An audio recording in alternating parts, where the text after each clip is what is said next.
Good morning. Hey, I got a question for you. Are your clients on LinkedIn?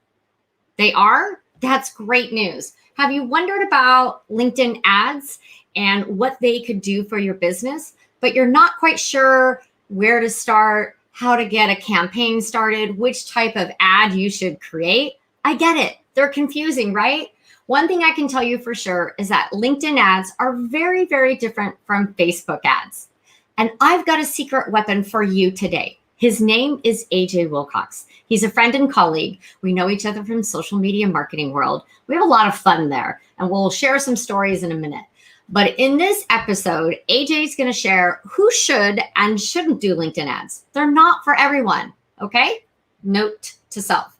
What the targeting capabilities are. Now, that's really important for me to know what the targeting capabilities are. As you're starting a new marketing campaign, maybe LinkedIn ads is the right marketing ad for you to use, but maybe it's not. So let's learn about that. And then he's going to share with us which strategy is needed to approach it successfully.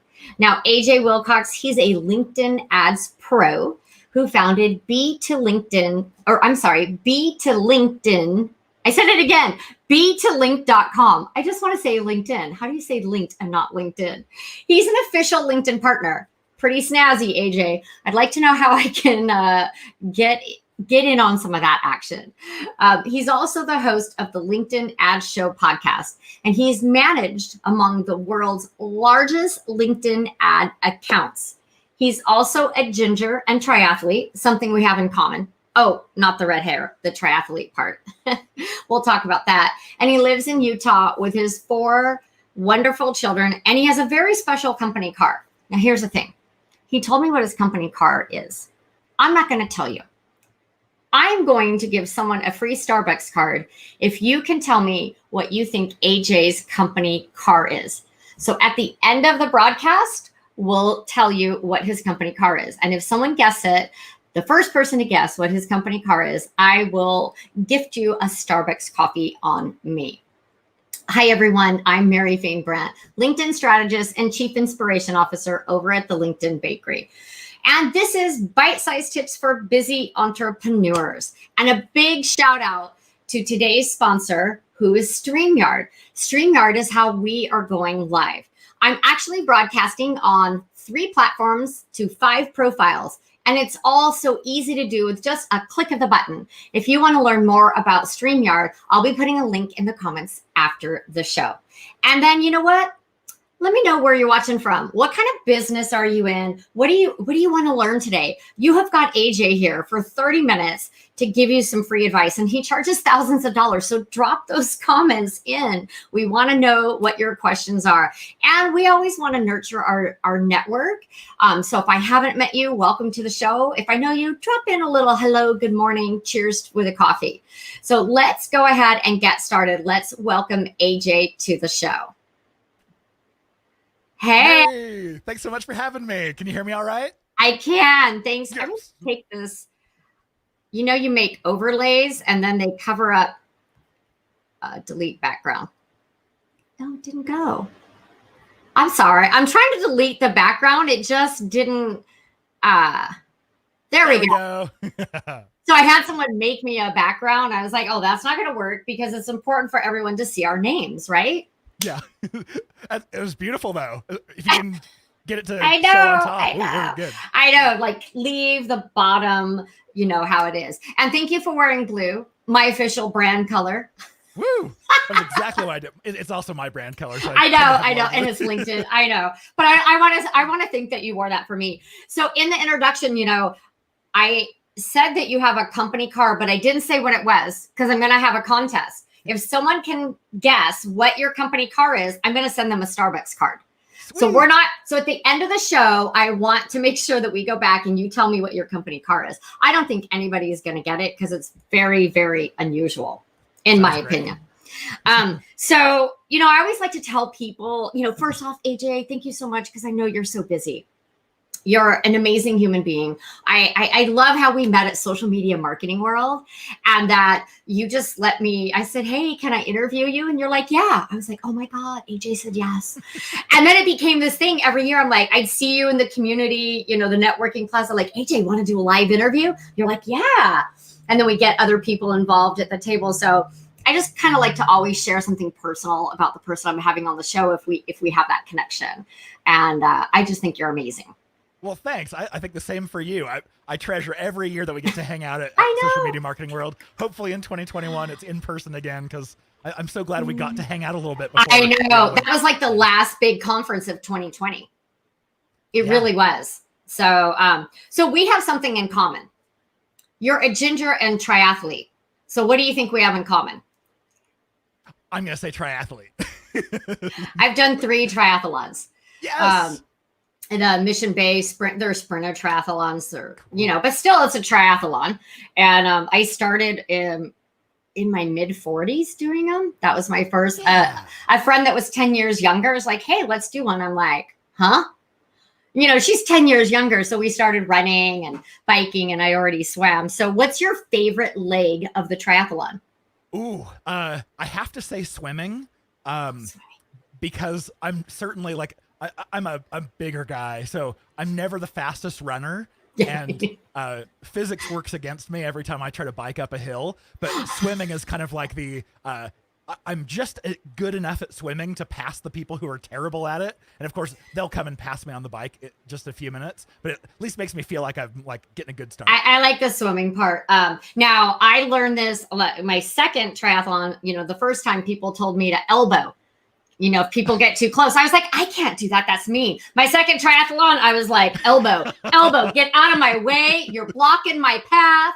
So things that you learn as you do each triathlon, but they're a lot of fun. It challenges you. And I was like, okay, that's pretty awesome. So I need to do one more because I'm in a different age bracket now. I haven't done one in this age bracket, but I've had some knee surgeries, multiple knee surgeries. So I'm not supposed to run anymore, but I'm like, it's just a 5K, right. If I can get in shape and stuff, I think I want to do one before I turn 60. So I can, How many have you done? I've probably done 5 Olympics. Olympics are my favorite. My dream, if I can get myself to do it, would be a half Ironman. I know I couldn't do a full Ironman. But that's a big goal. You can do it. Yeah, it's I do a half marathon every year, so I can. Yeah, I've only done one half marathon. My friend, again in college, who's 10 years younger, is like, "Hey, I know you run. Let's do a half marathon." And I was like, "Okay." Again, knee issues and stuff. Oh yeah, I feel it. But yeah, it's dedication. I don't know about you, but like we would swim at lunch, bike or run after work. Some days it would be bike and then run. Some mornings it'd be run, then swim at lunch. Like you're doing, and then the transition part. If nobody knows, when you get out of the water, as soon as you get out of the water, you start taking your wetsuit off, and under it for women, we're already wearing a sports bra and our shorts. Whatever we're going to run in is what we have on under the wetsuit. And by the time you get to your bike, you're like half stripped. Right? Your cap's off, your goggles off, right? All of that. It's fun to watch. My first one, silly story, but my first one, I didn't know what to expect. I just knew I wanted to go sign up. And so I got out of the pool, went into the bathroom and changed into out of my swimsuit. And I came out and it was a ghost town. Everyone was gone. And I went, oh, maybe people don't change. They just prepare. Yeah. We got big, flowers from Michael's and put them on our bikes. So, because when you're running to the parking lot of bikes, you're like, where is it? So like our very first one, we had big bright flowers so we could run straight there and find our bikes. And we had everything laid out in the order, it's swim, bike, run. I was like, swim, bike, run. So we had everything laid out, but, and then like our goo packs, our gel packs, for energy. It's crazy. It's so much preparation, but this isn't about triathlons or gingers, although we could probably do a series on that. I'm sorry, you guys. I just miss AJ and I wanted to catch up. So AJ, I love LinkedIn. it's LinkedIn is my jam to my PB&J. That's what people are saying to me now. Annette McDonald made a cute GIF, and it's LinkedIn is my jam. It's super cute. I'll have to share it. And I haven't dabbled in LinkedIn ads yet. Some people have success. Some people back in the day, they said, Mary, it's really a place. Yeah, I did it. I didn't know what I was doing, but I did grow my network. Like I grew a great network. I got visibility. But for me, if I'm going to spend money on ads, I don't need to grow my network at this point. Like I would use LinkedIn ads to drive people into a course or a program, in my opinion. So I would love for you to talk about who should and shouldn't advertise on LinkedIn. Let's start with that one. Super important question, because if you're not a good fit for LinkedIn, I don't want you to go and try it. You're going to be competing in the same auction as my clients and raising prices. So let's define that right away. LinkedIn is incredible, especially for the targeting. We can get down to very specific types of users, but the big challenge that everyone has is, man, LinkedIn ads are expensive. The average advertiser is paying between about $8 to $11 every time someone clicks on their ads right now. And man, I mean, obviously so much money. So what we find is it really is only for those who have a high lifetime value of a customer. So if you have you close a customer and down through the rest of your funnel, eventually they'll turn out to be like a $15,000 type of customer, then it's no problem to pay $8 to $11 a click. Getting people in, you'll probably end up spending between about $1,000 to $4,000 in ad spend to acquire that customer. And then there's plenty of room there to compensate a salesperson and pay an agency and front more ad spend. Okay, great. So $1,000 to $4,000. So if someone were launching like a new service or product that was $10,000 to $15,000, just saying that maybe that would be worth it because of point number 2 that we're going to talk about. And that's the targeting capabilities. Oh, wait, we just had Isaac Anderson, right? Yes, love Isaac. I know. He said, hey, AJ, can we advertise to lead account list created in Sales Navigator to double up on prospecting efforts? That is a great question, Isaac. Way over my head. AJ, what do you say? Yeah, so we totally can. One of my favorite features on LinkedIn ads is this ability to upload either a list of contacts or a list of company names that you want to target. And so if you had within Sales Navigator a list, you can somehow get that list out into Excel, Phantom Buster, but I mean, it's technically against terms of service, so I have to be a little quiet. But you get those company names out into a spreadsheet, then we can upload it back into LinkedIn as what they call a matched audience, and you can target the exact same people you're going after organically. I love it. Isaac said, you too, bud. When, you guys know each other, love each other. I love the LinkedIn family that we have. It really is. People always like, well, why do you want to connect with other LinkedIn experts and trainers? Well, and I get this all the time when I'm coaching people. Like, well, I don't want to connect with that person because they do exactly what I do and they're going to steal my clients. I'm like, if they're a good person, they're not going to do that. And we can't serve everyone. And we all have a different way that we teach, train, and a little like you do ads. I don't do ads. If somebody said, Mary, I want to hire you to do ads, I'd be like, no, you don't. But you can hire AJ. You can hire AJ because that's not my specialty, right? Totally. So Isaac says, specifically saved custom lead person lists. Whew, that's a mouthful, Isaac. Ooh, yes. So same deal applies. We talked about company names, but same rule applies if you can download the contact list. If you can get first name, last name, company, and job title, you don't even need email address. You can upload that into LinkedIn and it'll match at a high rate. So I got some work I'm going to need to do. I can tell. All right. So, wow. So number 1, who should and shouldn't advertise on LinkedIn? We said, your ad spend is going to be $1,000 to $4,000. You need to have a high ticket price. So if someone, let's just put this out there. If someone's selling a coaching program or a course for $997, what do you say? Probably, unless that is, so the best kind of offer that you can use on LinkedIn traffic to get them into your funnel is going to be something that's valuable and free. So if you brought them in with, let's say, a free webinar, and then you upsell them to the $999 course, and then you can upsell them to a $10K coaching program or something, now we're talking. But if the end of your funnel is a $997 course, don't do it. LinkedIn's just too expensive. Okay. Good advice. Because I know a lot of people have these 997 courses, which are great, but I don't want them to think, oh my gosh, I'm going to get so many people to sign up for my 997 course by just doing an ad on LinkedIn. That's probably not going to happen. That's not the norm, right? Absolutely. Okay. So we really need to set up a funnel, like you said, a master class, a webinar. I don't know why I don't like doing webinars. I feel I feel like I'm going to make a mistake or not stay on script, but a master class I can do in a heartbeat. Yeah.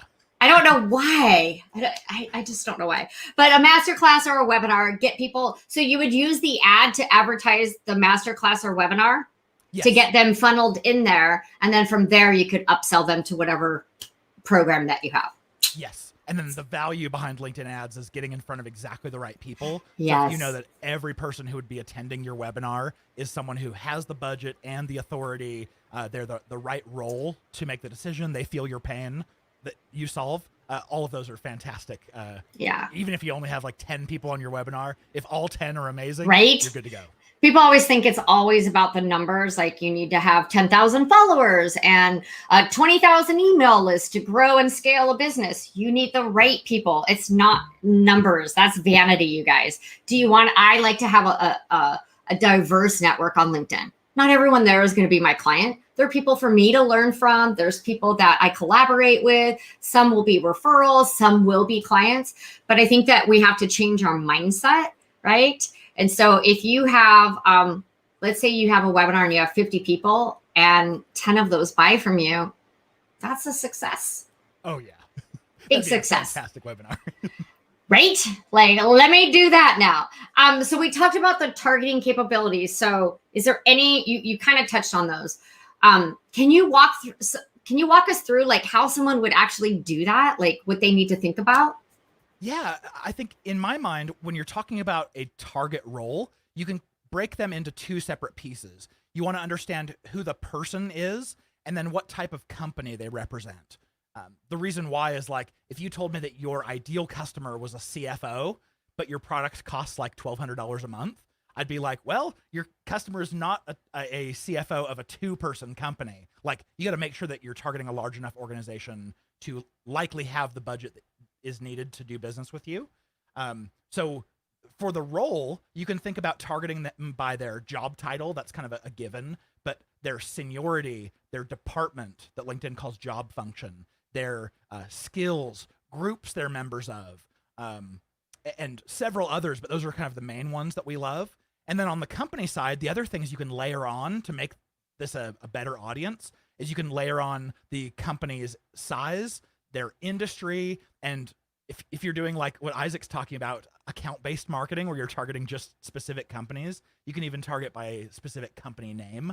And that's probably only a fifth of everything that's available. The targeting on LinkedIn is so good. So what I'm hearing is that we really need to think about who we're targeting, who we want to target before we even jump into LinkedIn ads land.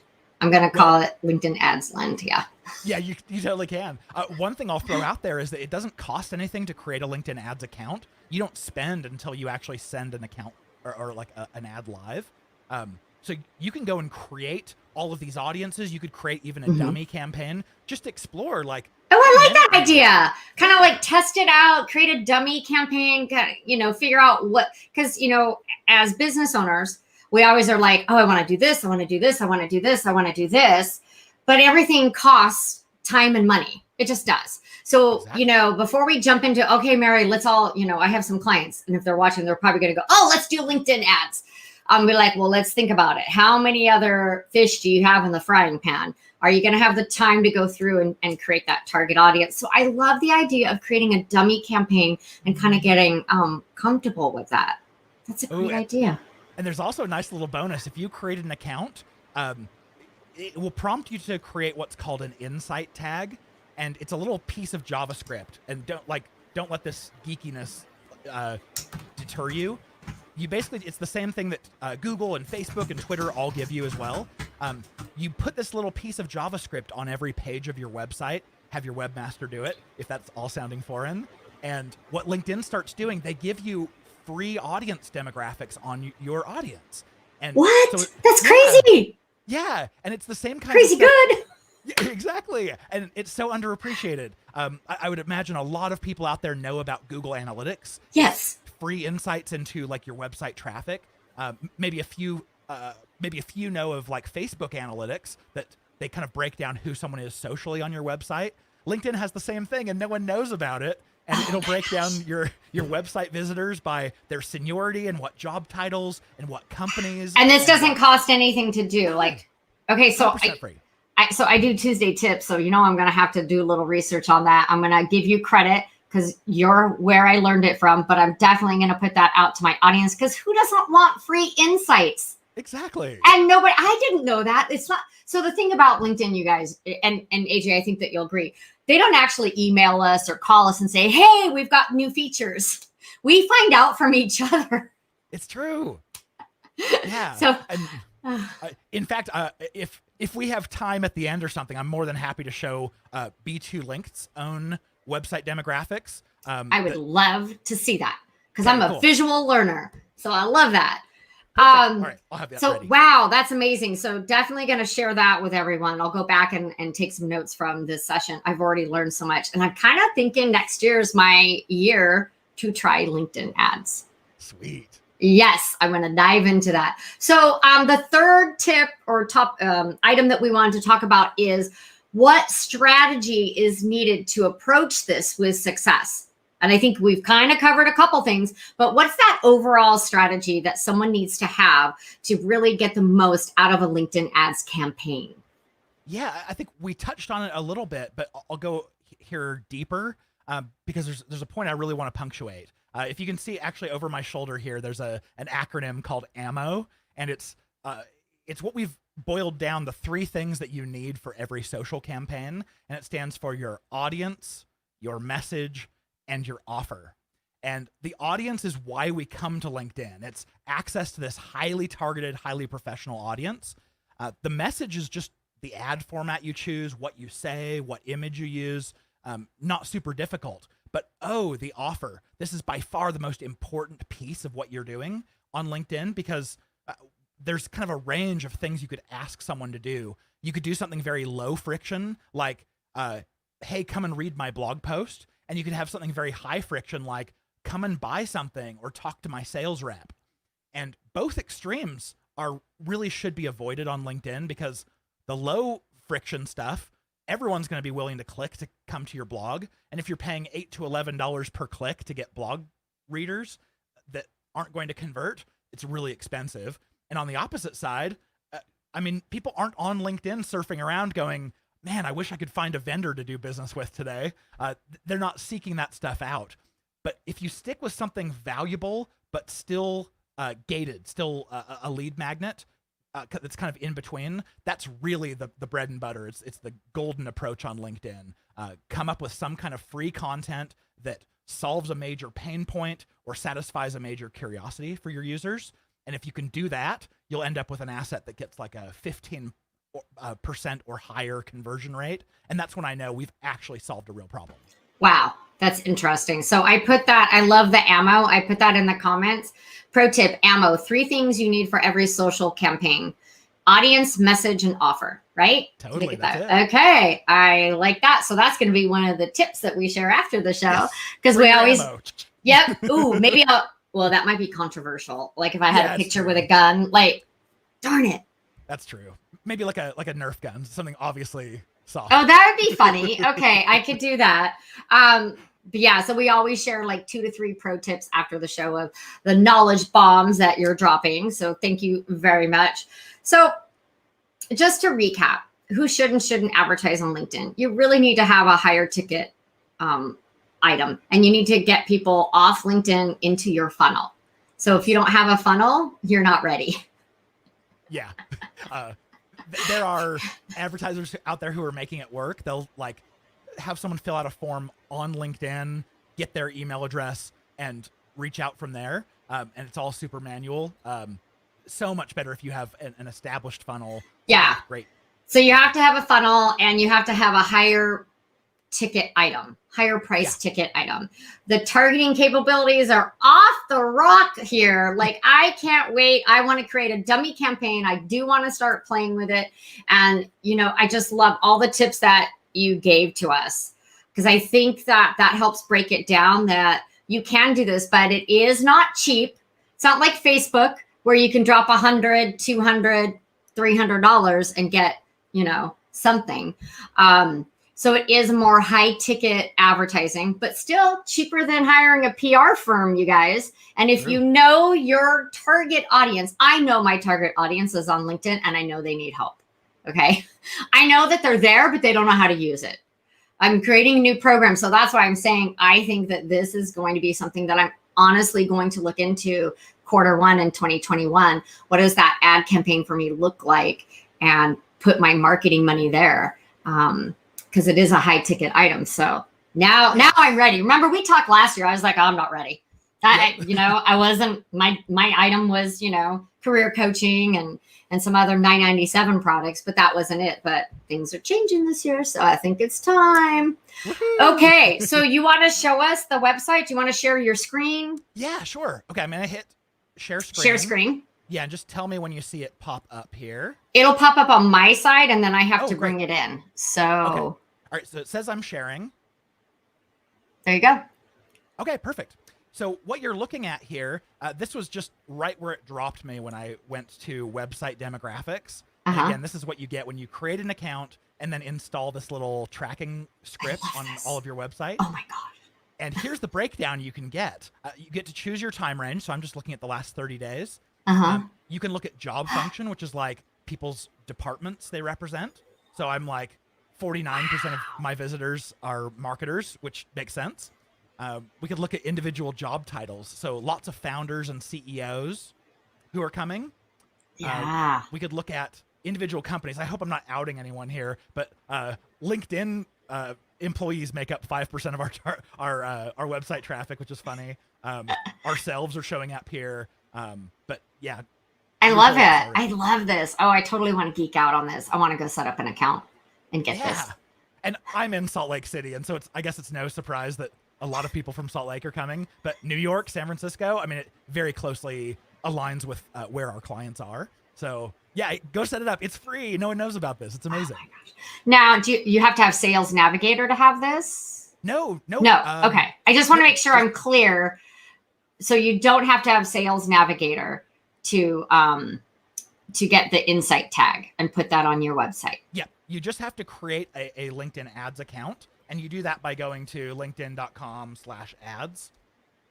Okay, perfect. That's the fastest way there. And then you just click this create ad and it'll take you to a screen that's like, ooh, set up your ad account. Okay. And that's just wanted to make sure, because a lot of people are like, well, I don't have Navigator, blah, blah, blah. So Isaac said, insight tag, if your employees visit your own website a lot, have them disable website tracking in account settings or it skews the info. Great tip, Isaac. Absolutely.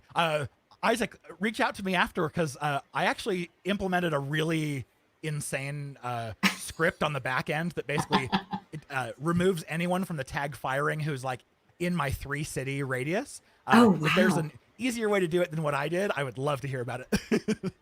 And then you can share that so we can all learn about that. Oh, yeah. Wow, that's interesting. So do you write code too, AJ? Like you just said you wrote some crazy code? Like what don't you do? I am super weak on the coding side, but I'll be honest, like my brain absolutely loves creating. And I've found that I've been able to create a lot of cool stuff with data. And so even though I'm not great at it, I'm diving into it. Oh, you never cease to amaze me. Is there anything else that we want to... I'm looking at stuff. I'm trying to read all the comments. You know, we've got Facebook watch party over here on my phone and comments coming in over here. So I think that this has been really informative of helping people understand how to break down LinkedIn ads and if they should even consider them, you know, so the different levels. So I feel like I am now ready. Like I said, we've talked a year ago. We see each other every year and then online. And I was like, oh, I'm not quite ready. Yeah. Do video ads do better than text only ads? That's always a question that we get. No, we actually find text only works a little bit better. The ad inventory costs the same price, whether you buy a video or a static. And video, just inherently, you're asking someone to do more things. It's an inherent call to action of watch the video and then do what I'm asking. The static ad is just going to give them one call to action. So in general, you'll see a cost per click like 20% lower on static. But of course, you can communicate so much more emotion. You can earn that know, like, and trust faster with video. So maybe it's worth paying more for the lead quality and for conversion rate. Interesting. I would have automatically thought that video would convert higher, but yeah, they have to watch it and then they have to do something. So the static ad is that like a one image, or do you do a carousel, or like, are there options? Yeah, there are options. I start with a single image just because it's really easy to build, and the image actually doesn't play too much into ad performance. As long as your image will stop someone from scrolling, we find that A/B testing images, we don't see performance change nearly as much as if we are A/B testing like the text. Okay. It's always about the copy, Yeah. right? It's all about the copy. If you can't write good copy, you're not going to sell. That's right.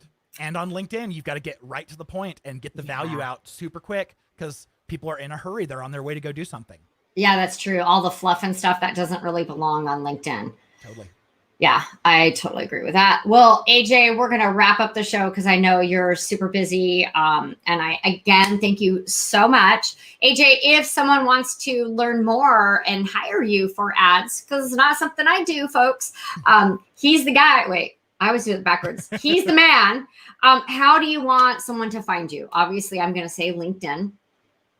Yeah, if you do connect with me on LinkedIn, just make sure to customize your invite so I know that you heard me on Mary's show. Just so I'll make sure I can accept it, because I don't accept ones from people I don't know. There's too much. Exactly. I always tell everyone, here's my pro tip. AJ just said it.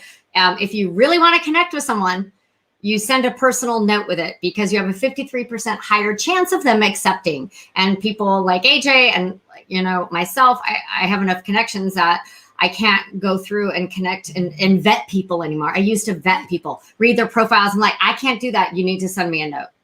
Exactly. Tell me why you want to connect. That's the best way to get my attention. But if you go to b2linked.com, our website, fill out the form on any of those pages. And currently, we don't have a sales team, so it just goes directly to me. So feel free to reach out. And is that because of the quarantine? Because of everything going on? Or no, actually, I just like what? Yeah, when I started out the company, I was like, okay, well, I'm the one who knows the most about it. And so I kind of took on a sales role, even though I'm a crappy sales guy. But the next step for the company, I know we're going to have to build out sales, just so I'm not on sales calls all day and create new content and stuff. But yeah, as of right now, it's going right to me. So, you got to go straight to the top, folks. I love it. Okay. And then anyone that's super interested in the topic of LinkedIn ads, go to your podcast player and search for the LinkedIn Ads Show. I put a lot into it. It's like a total masterclass on LinkedIn ads. So go and give that a listen. Yeah. So you want to learn more, go listen to the podcast, and then you can really decide okay, this is something I want to invest. And, maybe it's the 2021 campaign, because you know what, we're hitting Q4. I can't believe it, but it's here next week. And so, you need time to build an ad. You need time to create the strategy. So I really think you should go listen to AJ's podcast, learn more, and then maybe make that appointment with him so that you can have everything ready to launch in January, right? Yes. And I will punctuate that by saying Q4 is the worst performing quarter on LinkedIn ads, and Q1 is the best. January 2nd every year is like my Christmas, because I am religious, so Christmas is also right. No, but January 2nd is like my work Christmas, because it's the cheapest traffic, the most plentiful, the best conversion rates of the whole year. Yeah, it's amazing. So January 2nd, be ready to advertise. Okay. I'm going to put that on my calendar, see if we can make that happen. Well, thank you, AJ, so much. You guys, thank you. I'm Mary Fane Brandt with a LinkedIn Bakery, serving up bite-sized tips so you don't get overwhelmed. This episode was all about LinkedIn ads, who they're for, who they're not for. And finally, nobody has guessed what kind of car AJ's company car is. And I haven't said it. Let me just check real quick. I'm going over to Facebook. Let me go over here. Isaac, you didn't guess? Does Isaac know? I think Isaac might actually know. Oh, maybe he's being polite. So tell me, I know, but tell our viewers, what is your company car? Ever since I was a kid, I loved driving, but I couldn't get a driver's license under 16. And so I fell in love with go-karts. And so now that I'm a grown adult, I still have a wicked fast racing go-kart in the garage. I love it. I love it. And there's another rumor or myth. Let's put this to rest. I heard, and I think you told me a long time ago, that you have a treadmill in your office. And I do. And when you do shows or phone calls, that you're actually on the treadmill. Yeah, I'll show you. Like right now, I'm actually on it, so I just turned it on. I was expecting to see you moving this morning. I'm like, he's not moving. Is that a myth, or I thought it was a true statement. Yeah, I love. I think so much more clearly while I'm exercising and while I'm moving, and rather than pacing around my room on the phone, I got a treadmill desk, and it's been real nice. I love it. I love it because I know that I'm sitting way too much these days in this little room. Right. I'm just sitting, and it's causing me some pain. So I have to change some things. I did get a stand-up desk, but the problem is I don't use it enough. So now I'm like, I'm going to put a note, use desk. Use me. Because everything's set up over here for filming. Yes. And client calls. And so I'm like, okay, only when I have like laptop work, I can turn and do that. Yeah. But anyways, you guys, thank you so much for joining us. I'd love to know, who do you want? What expert do you want to see on bite-sized tips for busy entrepreneurs? What do you want to learn about? We're already queuing up our guests for November and December. I think we have November all locked in. So let me know what I can help you learn about. And again, if you need help with LinkedIn, rocking your profile, turning your LinkedIn profile into a lead magnet to attract your ideal clients, not the wrong clients. Let's not waste time on those anymore. It's all about setting up your rockstar profile, optimizing your settings, and then creating an outreach campaign. The art of connecting. And that is what I see where people are failing horribly these days on LinkedIn. So I've got 3 steps for you to make it super easy. You can find me on LinkedIn, Mary Fain Brent, or Facebook. Go to my LinkedIn page and send me a message, and you can get all my contact information then. Okay, I'm just going to put on a little outro video to say goodbye to everyone. Thank you so much, AJ. See ya.